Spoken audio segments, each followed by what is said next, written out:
This video is sponsored by Ground News. Today in your Truth Social, you called the Iranians crazy bastards. True. And what is your response to critics? I don't care about critics. Donald Trump, regardless of his politics, was not an idiot to say TikTok will not operate in my country with a foreign country having influence over the algorithm. We have to fight with the weapons that apply to the battlefields in which we're engaged. And the most important ones are in social media. Benjamin Netanyahu described social media as the most powerful weapon, and the guy literally has access to nuclear weapons. Europe definitely needs to treat social networks as civic infrastructure. Okay, let's have an actual look at my phone and see what apps I actually use most. And if we go to screen time right here and look at all of the apps used in the last week, you can see Chrome absolutely kills it at number 1. Second place is kind of embarrassing. It's PowerPoint, and that's because I animate a lot of these videos in PowerPoint. That sits at number 2. And at number 3, YouTube. That makes sense. And then we have iMovie and, then WhatsApp. But as you can probably see, that all of these apps here are all non-European. They're all from the US, which is very, very painful. And what makes it even worse is that the very device that I'm on, the iPhone, is American too. So basically, my entire digital life runs on an US ecosystem. And to be honest, yours probably does too. But to be fair, there actually is a movement in Europe right now to try and change all of this. And let's start with this app right here, WhatsApp. It's literally my go-to for talking to basically everyone, my friends, family, and even work colleagues. But governments across Europe are starting to move away from it. Countries like France, Germany, Poland, the Netherlands, Luxembourg, and Belgium are rolling out their very own messaging systems for officials, especially when it comes to sensitive communication. And one great example here is France, which is pushing its own secure messaging app, Olvid, which is now being used for government communication. NATO is another good one. I mean, their information or their messages are of course super confidential, and they have a fully internal messaging system. And at the EU level, the European Commission has stated that it's moving towards a replacement of WhatsApp 2, likely going for a mix of secure tools, depending of course how sensitive the communication actually is. And in some cases, it goes further than just messaging. And we have to look at France again here, who really does value independence and is now trying to move away from Windows in its public sector to Linux-based systems. Quite a drastic move.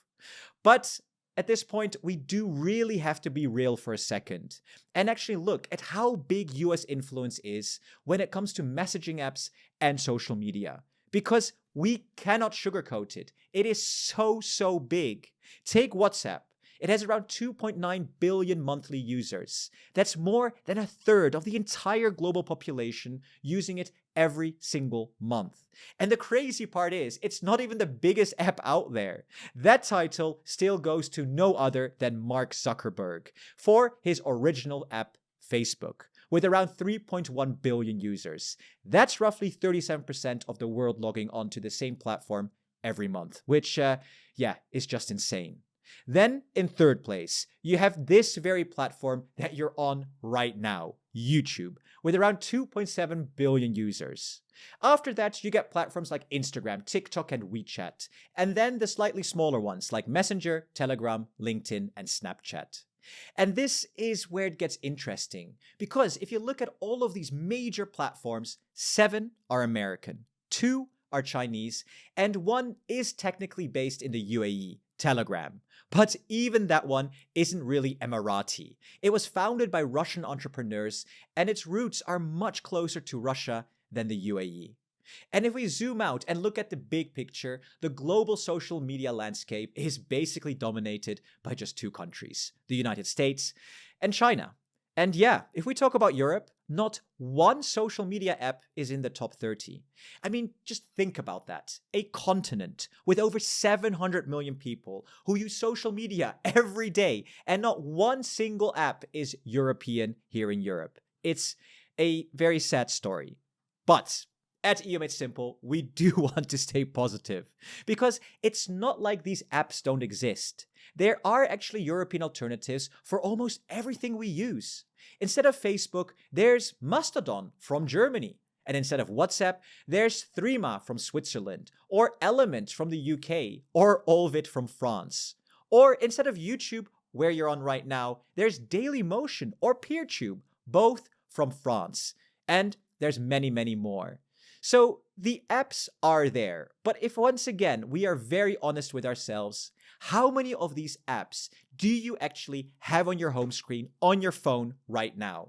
Because when I look at the numbers, definitely not many of you. And I do get it, because if you look at Dailymotion, it doesn't have the same user experience, and it feels a little bit buggy when using it. So, Europe doesn't exactly excel at creating social media, but we have become world-class at regulating it. And now, several European countries are even debating a total ban on social media for under 15s. And very predictably, the reaction across the continent has been deeply polarized, often falling right along party lines. The left generally hails the ban as a victory for child safety and a necessary step to protect minors from digital harm, while the right often views it as government overreach, yet another example of the EU's nanny state agenda. It's the same event, but with two completely different interpretations. And this gap in framing, not just from politicians, but from the media itself, is exactly why I use Ground News. Ground News is a Canadian-founded company that lets you compare the same story across the political spectrum, ensuring you aren't trapped in a single narrative bubble. With a quick glance, you can see the distribution of coverage. The bias meter, for example, where you can see which way every outlet leans. Or factuality ratings, where you can check the reliability of your source at a simple glance. Or their blind spot feature, which highlights stories that are being ignored by one side of the spectrum. For example, this story right here of Labour MEPs demanding Keir Starmer's resignation, reported almost exclusively by right-wing sources. So, if you want to sharpen your media literacy and see the full picture, you can get 40% off unlimited access to the Vantage plan by using the link in the description or scanning the QR code on the screen right now. Back to the video and the overview of European alternatives.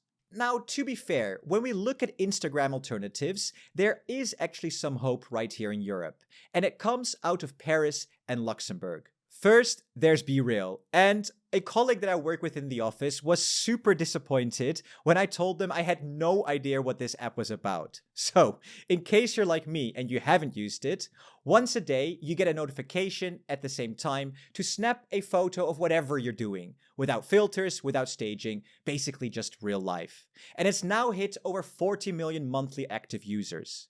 And while that's a drop in the ocean compared to Instagram's billions, it is proof that a French startup can actually export a new way of socializing to basically the whole rest of the world. But that's not the only example. If you want something more classic, like a photo sharing space without the addiction algorithms, you could potentially look at Monnett.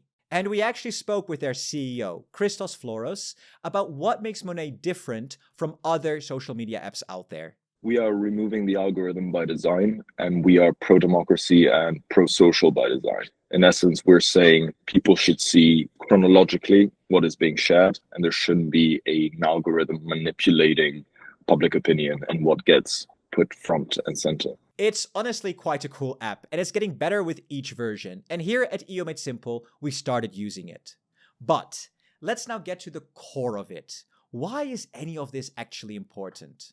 First, obviously, there's the economy. Having these massive tech companies, born and raised in Europe, creates jobs, sparks innovation, and is truly a way we can get competitive again. But it's also much, much more than that. It's also about European sovereignty. Social media are very powerful tools for societies to communicate, and we shouldn't be outsourcing the responsibility of where dialogue happens to private entities outside our immediate sphere of influence. This is hugely geopolitical. Last year, we found out that, Benjamin Netanyahu described social media as the most powerful weapon, and the guy literally has access to nuclear weapons. So we should consider that, regardless of his politics. I think he's right about that, right? And Donald Trump, regardless of his politics, was not an idiot to say TikTok will not operate in my country with a foreign country having influence over the algorithm. So Europe definitely needs to treat social networks as civic infrastructure, and urgently. And there's a deeper layer to this too: our European data. Under the US Cloud Act, the American government can compel US companies to hand over data even if the servers are physically sitting right here in Europe. And in China, let's not even talk about that. The laws are even more direct. And when the state holds the keys to the data of 450 million Europeans, they don't just have our photos, they have our very blueprint of our society. They know our trends, our weaknesses, and all of our political leanings. That is an unbelievable amount of leverage to give away for free. So, it is critical that we get our startups off the ground and scale them to match the giants in the US. The question is, how? One has to do with money to burn to be able to acquire people on the platform. So marketing, go-to-market capital. TikTok invested over 1 billion euro per geography to acquire users. So, but also just great products and great products that can support network effects, because we are in the network effect business. We are in the social network business.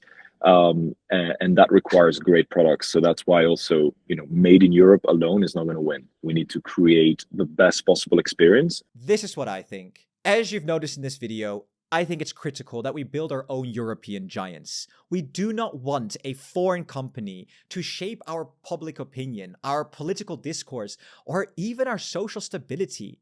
If this is in the wrong hands, it can really be used as a weapon, and that is not very strategic of Europe to allow. Ultimately, though, this isn't just sold by creators alone.